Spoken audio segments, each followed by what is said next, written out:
Vocês aí não estavam pensando que essa semana não iria ter tema de terror, não é mesmo? Porém, estão enganados. Vai ter sim, então já se prepara. Vai ter tema de terror e terror real. Hoje nós vamos falar sobre as 13 almas do edifício Joelma, um local aqui em São Paulo considerado assombrado por muitos. E se vocês aí gostam desse tipo de conteúdo, já se inscreve aqui no nosso canal, ative as notificações, dê aquele joinha que ajuda bastante o canal e, é claro, para ficarem por dentro de todo o conteúdo que postamos aqui diariamente. Sem mais delongas, roda essa vinheta!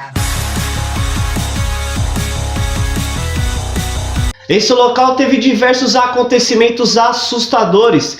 Mais ou menos 200 pessoas vieram a óbito nesse local no dia 1º de fevereiro de 1974. Hoje o local tem um outro edifício, uma outra estrutura, porém em cima daquele terreno assustador. Inclusive existe uma lenda sobre o local que entre os séculos 18 e 19 ele era utilizado para castigar escravos que eram considerados indisciplinados, começando assim ali a maldição naquele terreno. Anos se passaram e o terreno virou uma moradia de um rapaz chamado Paulo Ferreira de Camargo, um professor da Universidade de São Paulo, a famosa USP. O mesmo homem que no ano de 1948 assassinou sua mãe e suas duas irmãs a tiros. Após isso, então, ele pegou o corpo dessas pessoas e jogou em um poço que ele tinha construído há praticamente uma semana antes do crime. Quando a notícia veio à tona, o professor teria dito à polícia que a mãe e as irmãs morreram em um acidente de carro, porém a polícia não acreditou nem um pouco na história e decidiu investigar. Foram até a casa, descobrindo a atrocidade que o homem havia feito. Encontraram as 3 mulheres dentro de um poço. Quando o crime foi descoberto, ele entrou dentro do banheiro de sua casa e se matou, cometeu suicídio, dando um tiro no seu próprio peito. Também o bombeiro que participou do resgate dos corpos dessas pessoas que foram jogadas no poço dias após morreu porque contraiu uma infecção cadavérica. Porém, então o terreno já contabilizava as crueldades cometidas contra os escravos.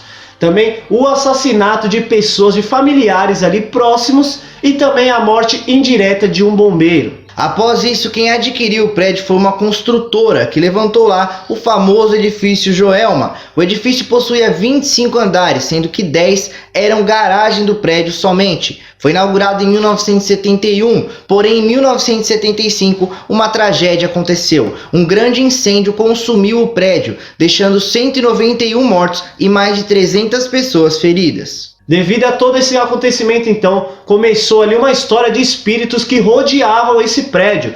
Espíritos ali sem luz que ficavam vagando nos corredores, vultos também eram vistos e almas totalmente perdidas. Então já se prepara aí porque a gente vai contar essa história aqui agora. A primeira história assustadora do prédio ali é sobre uma moça que trabalhava no escritório de advocacia. Ela estava trabalhando até tarde da noite ali, fazendo uma hora extra, porque precisava adiantar uma papelada, quando escutou um barulho semelhante ao de uma porta se abrindo.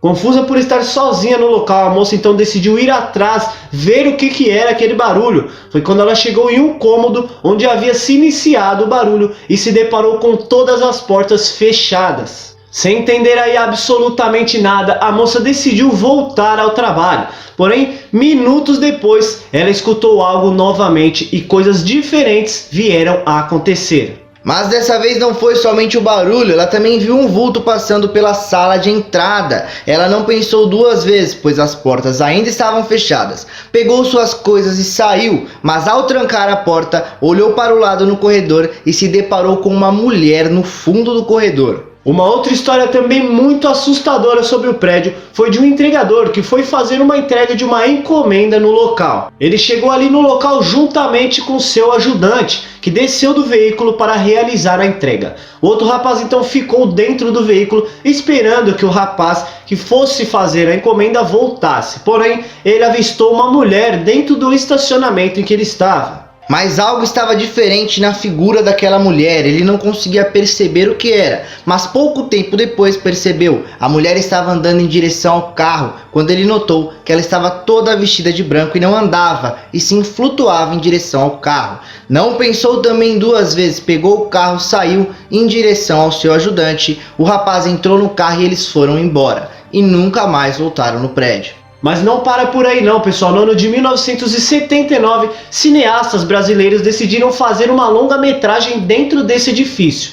O roteiro ali era baseado nas informações psicografadas por Chico Xavier em cima das vítimas daquela tragédia do incêndio. O longa se chamava Joelma, 23º andar. A equipe que trabalhou no filme relatou algo sobrenatural. Alguns membros dessa equipe relataram ter escutado ali eventos sobrenaturais, ruídos misteriosos, refletores caindo sem motivo algum e o mais assustador, uma fotografia registrada no momento da filmagem. Era uma cena crucial, onde os atores estavam interpretando as pessoas exatamente no momento em que as chamas os alcançavam. Nesse momento, então, uma forma transparente, como se fosse uma imagem totalmente translúcida, apareceu atrás dos atores. Porém, ninguém conseguia explicar de onde estava vindo aquela sombra, já que devido à iluminação, não poderia ser sombra dos atores que estavam ali fazendo a longa-metragem. Diante disso, então, muitos acreditam que essa sombra que apareceu durante as filmagens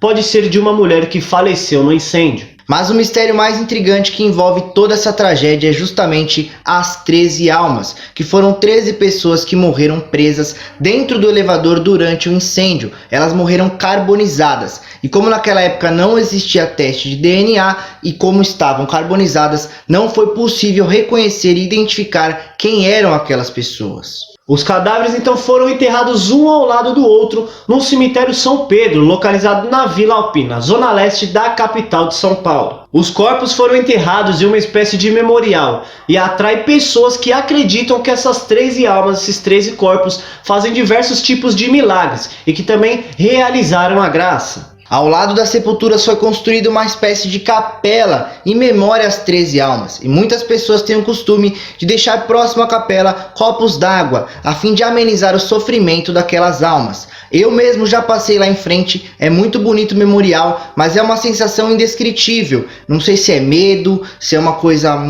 dá um arrepio, é realmente muito indescritível a sensação. Essa espécie de ritual então começou após pessoas relatarem que ao passar em frente a esse local onde foi sepultado os corpos, escutavam gemidos, escutavam pessoas gritando ali. Foi então que uma pessoa decidiu pegar um copo com água e jogar em uma das sepulturas. E falam aí até os dias de hoje que após esse acontecimento as almas conseguiram se acalmar. Comenta aqui o que você achou do vídeo, o que você achou dessa história. Se você gostou, pode comentar aqui, que quando acabar a pandemia, eu e o Danilo vamos lá na capela, tirar foto pra vocês e mostrar pra vocês como que é. Não é tão longe daqui, dá pra gente ir. Então comenta aqui se você quer que a gente vá lá pra completar ainda mais essa história. Também não se esqueçam de forma alguma de se inscrever aqui no canal, deixar aquele seu like e ativar as notificações. Agradecemos a sua companhia até aqui, ficamos muito felizes mesmo por você ter assistido esse vídeo. Um grande abraço e até a próxima!